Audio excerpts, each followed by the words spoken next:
The top 10 best things to do in Chicago. This is the 2024 version. Obviously very relevant because we are only just coming to 2025. So this should be really up to date. Let me know in the comments below if you think any of this is off or if you don't agree. And maybe they've missed off somewhere that you really think is one of the best things to do in Chicago. Let us know in the comments below. I'd love to go to Chicago. Is Chicago known as the Windy City? I feel like it is. We're going to get straight into this, guys. Make sure you guys like and subscribe, and let's see what they've got. Their links in the description below. Chicago has all the offerings you'd expect from a major city. World-class museums, vibrant shopping districts, and ample nightlife venues. If you're here to learn, plan to spend a fair amount of time in Grant Park. For a more Windy City-centric education, start your vacation with an architecture river cruise, which can provide background on Chicago's famous skyscrapers. Just save time for some of the city's quintessential experiences. Beautiful. In this video, we're going to be taking a look at the top 10 best things to do in Chicago. And just wait till you see the number one that we're going to be showing in this video. Something you would have never even thought of, so make sure you watch till the end. Before we begin, you can help support our channel by becoming a member of this channel. Press the join button below. Wait, I don't think you can This do that. will help us to bring you more awesome travel videos. But subscribe, But that'll now, be fine. let's cut to the chase. At number 10, the Field Museum.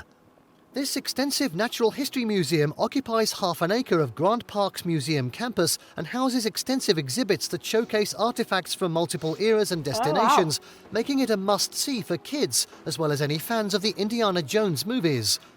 Some of the most popular parts of the museum include the Inside Ancient Egypt exhibit, which features a reconstruction of a 3-story replica of an Egyptian tomb and interactive representations of life on the Nile, and the Restoring Earth area in the Abbott Hall of Conservation, where visitors can learn more about sustainability through hands-on activities.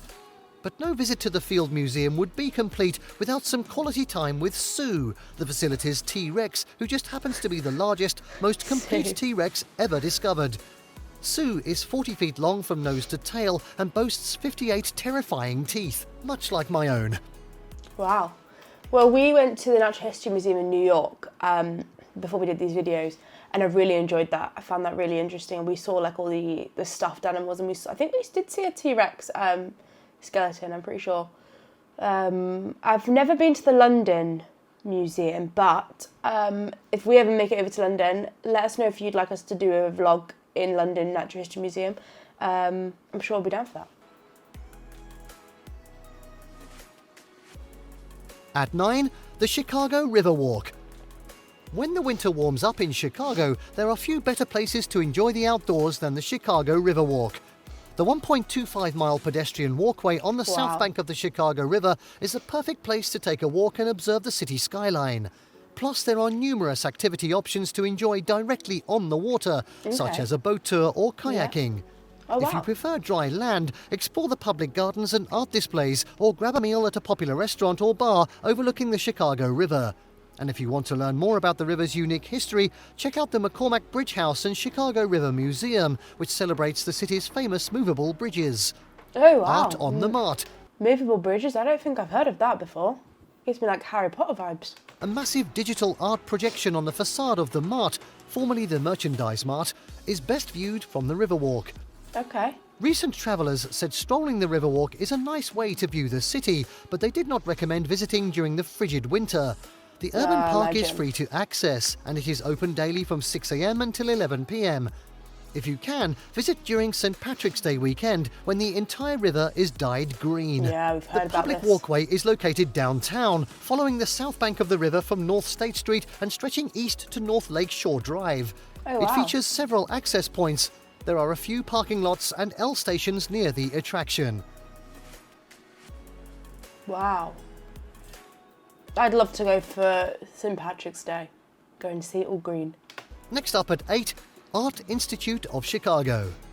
Home to one of the country's most impressive collections of Impressionist and Post-Impressionist art, plus works from numerous other genres, the expansive Art Institute of Chicago features more than 300,000 works from all over the world in its permanent collection.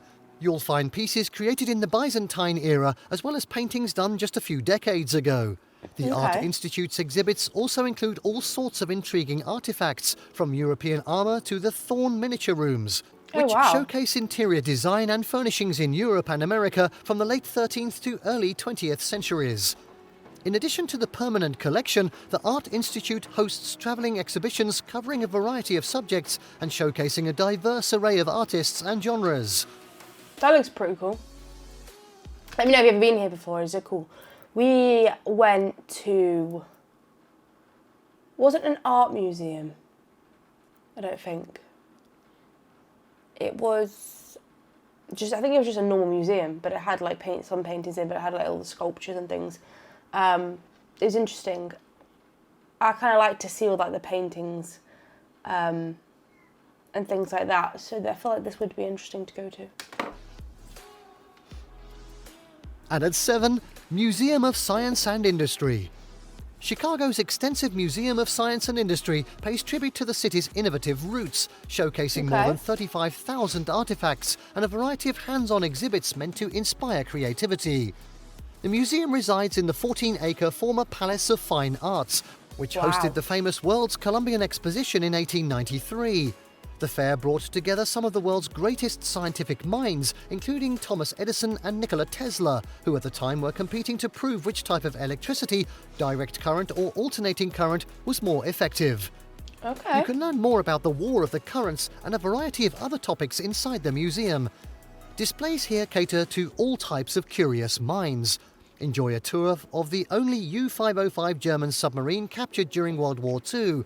Explore distant stars and planets at the Henry Crown Space Center. Consider the history of modern aviation at the Take Flight exhibit and see baby chicks up close at the Genetics and Baby Chicks Hatchery. The Museum of Science and Industry also features an Omnimax theatre and hosts a variety of live demonstrations.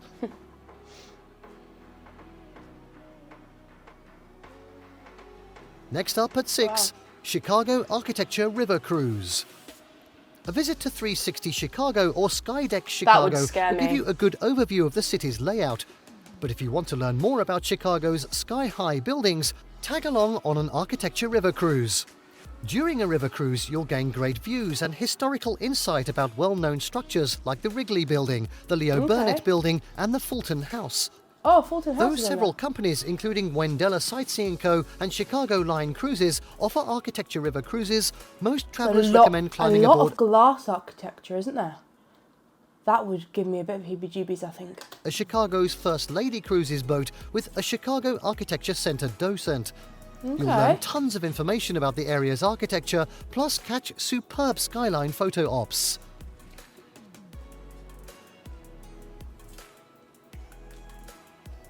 At 5, Lincoln Park Zoo.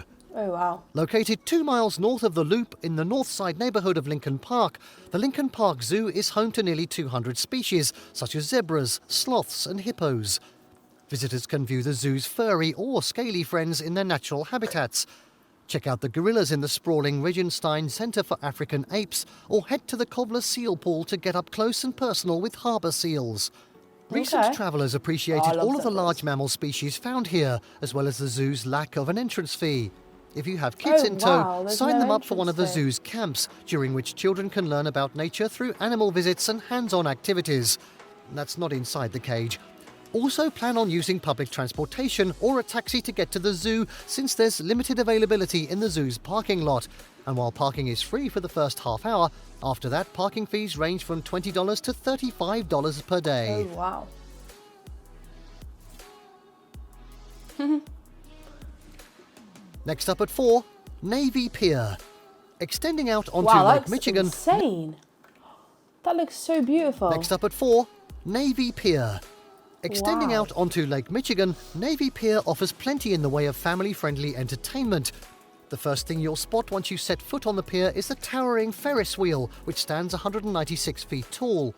You'll also find a swing seat ride and a carousel. I like the swing seat Once ride. the kids have had their fill of thrill rides, you can spend some time practicing your putt at the 18-hole miniature golf course, or spend a few hours exploring the Chicago Children's Museum with hands-on exhibits ranging from tree houses to fire trucks. But you don't have to be a kid to enjoy a visit to Navy Pier. Grown-ups can catch a show at the Chicago Shakespeare Theatre, flex some credit card muscle at a variety of shops, or grab a drink at the Miller Lite Beer Garden. And be sure to check Navy Pier's website for a list of events. Concerts are often held here, and during the summer and New Year's Eve, impressive fireworks displays are the norm. In fact, many of the city's top Segway tours offer special summer evening tours to the pier to catch the semi-weekly fireworks show. Okay.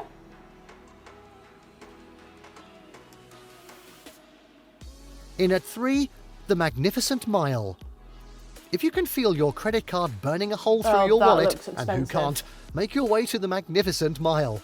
This portion of Michigan Avenue, which stretches between Lakeshore Drive and the Chicago River, beckons to shopaholics with department stores and luxury retailers like Bloomingdale's, Marcus, Macy's and Nordstrom. Additionally, the Magnificent Mile is home to several top-notch eateries and window luxury shopping. hotels, including the Drake, the Sofitel Chicago, Magnificent Mile and the Intercontinental Chicago Magnificent Mile. Architecture buffs will also appreciate a stroll down this street thanks to its eclectic collection of buildings. While you're walking around, turn Lots of your different eyes buildings. upward for views of the Chicago Water Tower, which survived the Great Chicago Fire of 1871 and is the longest standing structure on Michigan Avenue. Oh, wow. Other structural highlights include the Wrigley Building and Tribune Tower. Zara. I like Zara. Number 2, Millennium Park. With the A bean. first-time visit to Chicago isn't complete without a stop at Millennium Park. Situated in the loop just north of the Art Institute of Chicago, this 24.5-acre space is used to showcase cutting-edge art, architecture and landscaping. It also acts as a backdrop for concerts and festivals. Oh, wow. Most visitors come to Millennium Park to see the Crown Fountain and Cloud Gate, better known as the Bean. Designed by Spanish artist Jean Plensa, the Crown Fountain features two 50-foot towers that face each other at opposite ends of a shallow reflecting pool. Okay. From May to October, the tower's LED screens project the faces of 1,000 different Chicago residents, which are perfectly aligned with spouts, so that it appears they are spitting water on passers-by. Cloudgate, created by British artist Anish Kapoor, is a 110-ton bean-shaped sculpture forged from stainless steel. The bean's elliptical shape reflects the Chicago skyline. Okay. That looks cool. I'd love to go and see that.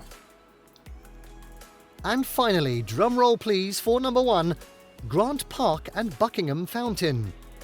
Wow. Often referred to as Chicago's front yard, Grant Park is a 313-acre swathe of green space that starts at the eastern edge of the loop and stretches down to the northern fringes of the near south side. First-time visitors should plan on spending a fair amount of time in Grant Okay. Park. This is where you'll find several of Chicago's most popular things to do, including the Field Museum, the Art Right. Institute of Chicago, and Shed Aquarium. Baseball Okay. diamonds, flower gardens, walking paths and wide-open grassy terrains are available as well. At the heart of Grant Park is Buckingham Fountain. That's a One of the big largest fountain. fountains in the world, this tiered water feature boasts 133 jets that shoot water as high as 150 feet into the air during 20-minute choreographed displays. At night, the fountain's performance is accompanied by lights and music. That is nice. And there you have the top 10 things. That was really good, actually. I feel like Chicago might be on our list. I feel like we need to go to Chicago. There's so many things to see. The Bean, like, definitely. Lincoln Park Zoo looks good. I can't believe it's free. Like, Jersey Zoo can honestly learn a lot if they're watching. Yeah, let us know your best thing to do in Chicago, your favourite place to visit in Chicago. If not, let us know your favourite place to visit where you're from. And have a fantastic day, guys.